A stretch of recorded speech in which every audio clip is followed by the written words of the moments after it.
Ashe County Oral History Project, January the 8th, 1981. An interview with Mr. Boyd Barlow. Interviewer Clarice Weaver. Mr. Barlow, could I have your full name and maybe your parents' name, and where'd you grow up? Okay, my name is Boyd Allen Barlow. My father's name is Vaughn Barlow. My mother's name was Blanche Rourke. They're from up Creston, Green Valley area. I grew up in Boone, went to school in Boone after the first grade. As we were talking earlier, I was the only one in my first year in the first grade in the class. Mamie Donnelly, the teacher. Where was this? Green Valley. Green Valley. How far is that? That's not near Roundabout, is it? Well, it would be on beyond the Roundabout community towards the Tennessee line, up right in the corner. In fact, we lived within a quarter of a mile of the Tennessee line. So I guess you grew up going to Mountain City as much as you did West Jefferson, or did you all shop in the Tennessee area more than North Carolina? Well, about the same? To tell you the truth, I was 6 years old before I was ever in town, so I really don't know. Didn't matter, did it? That was Boone. that was a pretty good trek, though, in those days, wasn't it? Of course, you're not an older man, but sure was. We didn't travel around as much when we grew up, did we? I can remember being in Mountain City about the same time to a carnival. I recall that so well. The lights and everything turning around. Did it bother you? Do you recall if it bothered you being the only little first grader? No, not really. I didn't know any different, and you progressed as you could in those days. Probably you did a lot of your schoolwork with the older kids, and you moved up with them eventually in reading and the arithmetic. So you didn't really know that you were the only one. I guess you actually reaped some benefits by hearing discussions that you would be involved in later. Sure, I'm sure of that, and the fact that you had a chance to work at your own speed. Of course, that's what we're trying to achieve today. So much of our modern education goes back to the old two-room schoolhouse. Well, I was just thinking, you're being a teacher here at Northwest High School.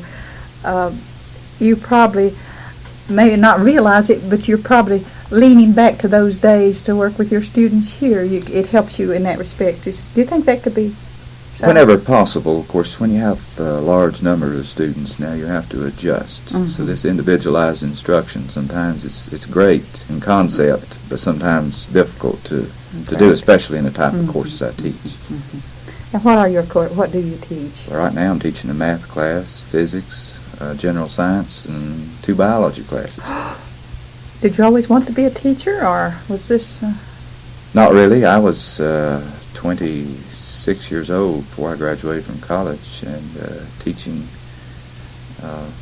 was just a job that first year or two until I began to really enjoy it, and then I decided I did want to teach. Oh, that's great. Now, you were raised up in, as we call it, a remote section out in the country. That's a pretty good life, isn't it? Oh, yes. Of course, I was 6 years old when we moved to Boone. But I remember those first few years very well, the remote area, a car going by once a day or once every other day. To see a coal truck was something. We were discussing early about the migrations of some of our citizens and why they migrated, and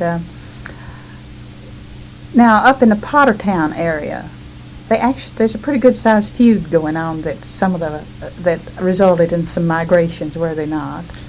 Yes, I really don't know that much about the modern day feeling, other than I do know that there's strong political feelings, Democrat versus Republican. Now that, but as far as feelings towards each other, I really don't know whether that still exists today.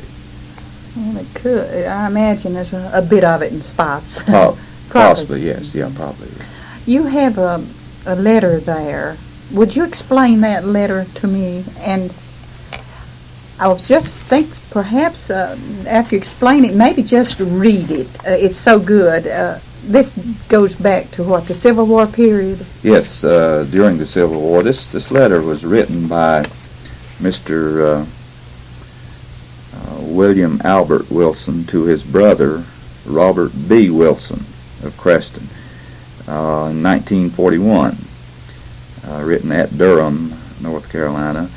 Mr. William Albert Wilson had been a missionary to Japan for many years. In fact, he was a missionary to Japan in 1900, as he stated somewhere in the letter. Now, he was a small child when his father, as we'll read about in a moment, when his father was killed. And he was writing the letter, his thoughts and his memories of the event as it took place. And apparently he was maybe 5, 6-year-old boy at the time. This, excuse me, this area that we're speaking of, now that is, that area near the Tennessee border, which was on the Tennessee side, they had a volunteer outfit for the Union. Is that right? And then there was a lot of friction at that time, the Union versus the Confederates. That's right, and of course there's been books written about this. The college professor there at Boone, Van Oppens, had written and included in their books right much about this, the Stoneman's raids and so forth.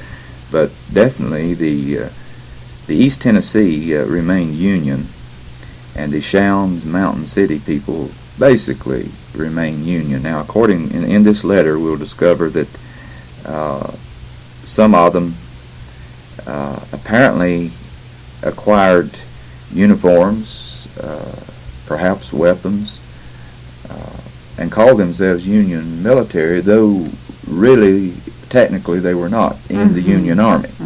They used that perhaps as an excuse, according to the author of this letter, to terrorize and of course, on the other hand, we had the Home Guard over near Cove Creek, which again is mentioned in this letter, and they opposed these, quote, bushwhackers, unquote, and conscripted young men by force. And again, this is what this letter is really the heart of it, the shooting that we'll read about as it took place was involved with this conscripting of soldiers going into Tennessee, Shounds area, Mountain City area, Forge Creek, and even of course, into Ashe County. It's kind of a bad spot to be in that period of history, wasn't it? Yes, our people here in this county were drawn between the Union and the Confederate States. We were not a big slave-owning. No, and then you go into Wilkes County, where I've done right much work in genealogy. The Wilkes people felt much the same way. You had some that were definitely Confederate and some that were definitely Union sympathizers, but most of them were somewhere drawn between. Neighbor against neighbor. And of course, we all know the Union churches that exist even today as a result of the split over the Civil War. It's true. Well, if you would you mind just reading the letter for me? Yes, we will. And it's quite lengthy, but we'll read it, and might be a comment or two that we might need to make along the way. All right, good. The death that we'll be reading about, I have found the date of that. It is not in the letter, but it was 17th of June, 1864. So we get the time pinpointed. This involves a sister of Daniel Boone and her daughter and grandson. So it has a little significance there with the Boone family. Reading now, Mrs. Wilson Heath was one of the daughters of John and Sarah Boone Wilson, and with her husband moved from near Lexington, North Carolina, to what is now Johnson County, Tennessee. They settled on Forge Creek, not far from the Ashe County, North Carolina boundary. The place is now known as Heath's Schoolhouse. This was not far from where her sister, Mrs. McBride, her brothers John, Alexander, and Hiram lived, and still nearer to where her nephew Lemuel, a son of Isaac Wilson Sr., lived. I do not know the order of their ages, but she may have been older than Mrs. McBride. It happened that a daughter of hers married Andy Potter, which marriage was bitterly opposed by Mrs. Heath and her husband, and their disappointment was so great that they left Tennessee and moved to Missouri. The family breach was complete. The numerous Wilsons seem to have had little association with Mrs. Potter. She was a first cousin of my father, Isaac Wilson, son of Hiram Wilson. Her home was 6 or 7 miles from her mother's home, but I never heard of my mother having paid her a visit. I have no record further of the Heath family after they went to Missouri, but due to the Civil War and the hate it stirred up, the Andy Potter family turned against the Wilson family, resulting in the killing of my father, Lieutenant Isaac Wilson, the wounding of Big Isaac Wilson, who had married a sister of my father. Her name was Lucretia. Isaac's brother Alexander was imprisoned at Mountain City, had a military trial, was sentenced to be hanged, but the night before the date set for the hanging, he was released. It was said his sister, Melinda Thomas, paid money to the guards, resulting in his release. The Wilsons I have mentioned, and most of the other members of the family who went from Lexington to the western part of the state, were loyal Confederates and held out to the end. But the occupation of Tennessee by the Federal Army gave the slackers, who called themselves scouters, an opportunity to secure arms and uniforms, and while they never joined the Union forces, they organized themselves and terrorized the region for miles. The Home Guard on the North Carolina side was strengthened and became very active. They conscripted all they could arrest, and when they attempted to resist, were shot. A band of the Home Guard set out to arrest some of the Potters and Arnolds, and clashed with a number of bushwhackers. One of their number, Jack Potter, was killed. He was the son of Andy Potter, who had married Mrs. Wilson Heath's daughter. At that time, 3 of Lemuel Wilson's sons were members of the Home Guard: Marion Wilson, Alexander Wilson, and Big Ike, Isaac Wilson. The news reached Andy Potter that the Wilsons had shot his son, and he and his sons, Rube and young Andy, began plotting revenge. It happened that my father, Lieutenant Isaac Wilson, was home from the Army on furlough for only a few days. The Potters seemed, or that is thought, that my father was responsible for Jack's death. About this time on Roan's Creek, near the mouth of Forge Creek, this same desperate band had arrested Sam McQueen, and while marching him up Forge Creek, and while he was walking across a footbridge over the creek, they shot him in the back and he fell back into the stream. A day or two later, Will Wall was killed at Shounds, and Mr. Wagner, who had married a daughter of David Worth at Creston in Ashe County, was killed at Mountain City. It was then called Taylorsville. My mother was alarmed over my father's safety and urged him to cut short his furlough, thinking he would be safer in the service than at home. At this time, singular incident occurred. Mrs. Sarah Heath Potter, the daughter of Mrs. Wilson Heath, a first cousin of my father, sent him a message by Tom Stout that she had heard he would be soon going back to the Army and that she was anxious to see him once more before he went away. He was preparing to go, but my mother urged him not to do so, telling him that they were laying a trap for him and would be sure to kill him, just as they had killed Wall and McQueen.